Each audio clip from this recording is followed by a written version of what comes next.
Vietnam, but grew up in an orchard in the Mekong Delta, where her family was exiled after the war. When she was 11, the family escaped Vietnam as part of the mass exodus of boat refugees and settled in Port Arthur, Texas in 1984. She shared her story at the Paramount Theater in Austin. Here's Juan No Usadi live at the Moth.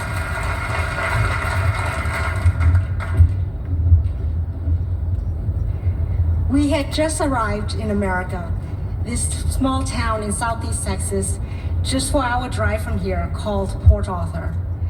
It was 1984 and I was 12 years old. My family and I were immigrants from Vietnam. We were boat refugees. We moved into this rental house that belonged to our landlord, who lived just next door across the yard. Right after we moved in, before we even finished unpacking, my father said our whole family, the 7 of us, me, my parents, my 2 older sisters, my 2 older teenage brothers, should go over and introduce ourselves. We walked across the yard and saw our landlord out on his back porch.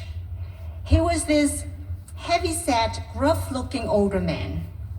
He was sitting in a wheelchair, puffing on a cigarette while watching us. He did not look happy. My father had warned us our landlord might be upset.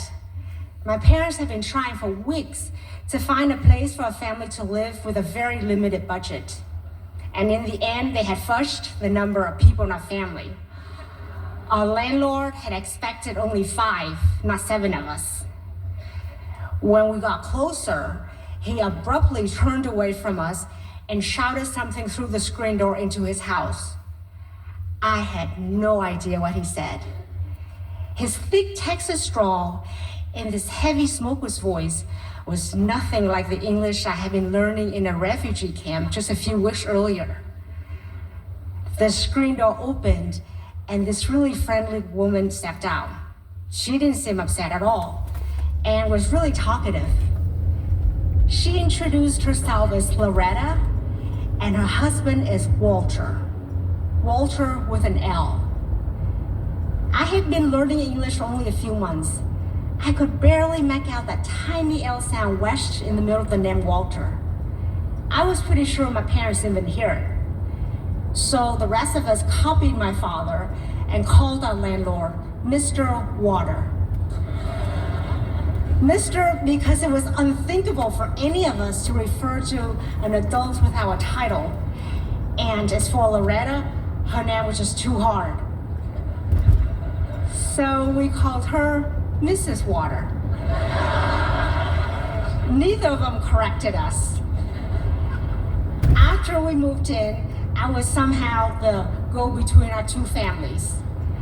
My job was to deliver rent and home repair questions. I didn't mind the rent deliveries because I didn't have to say very much. But I dreaded the home repair questions.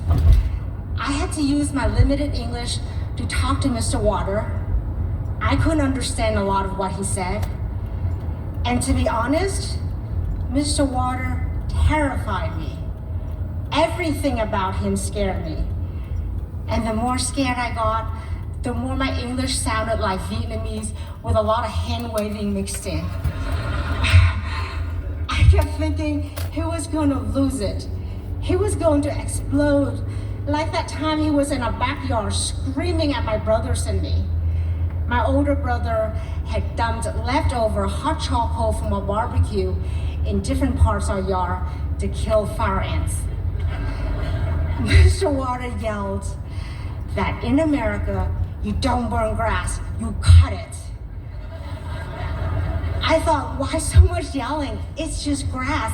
It will grow back. Growing up in Vietnam, I didn't even know what a lawn was. I thought of grass only as weeds. In Vietnamese, grass and weeds are called the same thing.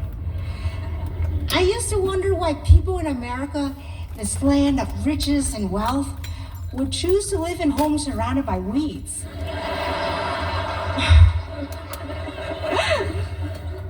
But I got why Mr. Water was upset. I mean, our yard, it looked like some kind of lunar landscape, all these black patches.